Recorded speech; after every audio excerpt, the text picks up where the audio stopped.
Ayurvedic company Patanjali Ayurveda के भ्रामक विज्ञापन मामले में बाबा रामदेव और आचार्य बालकृष्ण मंगलवार को सुप्रीम कोर्ट के समक्ष पेश हुए। इस मामले की सुनवाई कर रही जस्टिस हिमा कोहली और जस्टिस एहसानुद्दीन अमानुल्लाह की पीठ ने कहा कि मामले में पेश दोनों का हलफनामा कहां है। इस पर रामदेव के वकील ने कहा कि दोनों ने माफी मांग ली है और दोनों कोर्ट में हाजिर हैं। इस पर कोर्ट ने कहा कि यह अदालती कार्रवाई है, इसे हल्के में नहीं लिया जा सकता। हम आपकी माफी स्वीकार नहीं कर सकते। सुप्रीम कोर्ट ने कहा कि 21 नवंबर की अदालत के आदेश के बाद भी अगले दिन रामदेव, बालकृष्ण और पतंजलि ने प्रेस कॉन्फ्रेंस की। सिर्फ माफी पर्याप्त नहीं है।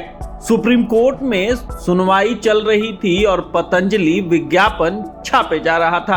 आप 2 महीने के बाद अदालत के समक्ष पेश हुए हैं। सुप्रीम कोर्ट ने कहा कि आपका मीडिया विभाग आपसे अलग नहीं है। आपने ऐसा क्यों किया? आपको बीते नवंबर को चेताया गया था, इसके बावजूद आपने प्रेस कॉन्फ्रेंस की।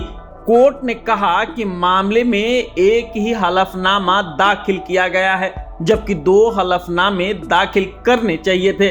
कोर्ट ने कहा कि आपने एक्ट का उल्लंघन कैसे किया? आपने कोर्ट का अंडरटेकिंग देने के बाद भी उल्लंघन किया है। आप परिणाम के लिए तैयार हो जाएं। क्या आपने एक्ट में बदलाव को लेकर मिनिस्ट्री से संपर्क किया था? इस पर पतंजलि ने स्वीकार किया कि उनसे चूक हुई है। इस पर कोर्ट ने कहा कि अदालत की अवमानना का जवाब दीजिए। रामदेव की ओर से पैरवी कर रहे बलवीर सिंह ने कहा कि हमारा हलफनामा तैयार है, हम माफी मांगते हैं। तो बेंच ने कहा कि ये रिकॉर्ड में क्यों नहीं है। बलबीर ने कहा कि यह तैयार था, लेकिन हम चाहते थे कि जरूरत पड़ने पर इस माफीनामे में जरूरी बदलाव किए जाएं। पीठ ने कहा कि सुप्रीम कोर्ट में मामले की सुनवाई के बावजूद अखबारों में विज्ञापन दिए जा रहे थे और आपके मवक्किल विज्ञापनों में नजर आ रहे थे। सुप्रीम कोर्ट ने कहा कि आप देश की सेवा करने का बहाना मत बनाइए। रामदेव के वकील ने कहा कि भविष्य में ऐसा नहीं होगा। पहले जो गलती हो गई उसके लिए माफी मांगते हैं। रामदेव ने भी अदालत में माफी मांगी। उन्होंने कहा कि मैं इस आचरण के लिए शर्मिंदा हूं। हम समझते हैं कि यह सुप्रीम कोर्ट का आदेश है। पीठ ने कहा कि देश की हर कोर्ट का सम्मान किया जाना चाहिए। कोर्ट ने कहा कि आपने हमारे आदेश के 24 घंटे के भीतर प्रेस कॉन्फ्रेंस की। यह विज्ञापन प्रकाशित करना दर्शाता है कि आपके मन में कोर्ट के प्रति कैसी भावना है। इस पर रामदेव के वकील ने कहा कि हमसे गलती हुई है। हम इससे मुंह नहीं मोड़ रहे और ना ही इसे छुपा रहे हैं। हम स्वीकारते हैं कि हम बिना शर्त माफी मांग रहे हैं। इससे पहले सुप्रीम कोर्ट पतंजलि के उत्पादों को लेकर फटकार लगा चुका है। न्यायमूर्ति हिमा कोहली और न्यायमूर्ति ए अमानुल्लाह की पीठ ने पहले के आदेशों का पालन नहीं करने के लिए आलोचना भी की। पिछले साल कोर्ट ने कंपनी को विज्ञापन पर रोक लगाने का आदेश दिया था।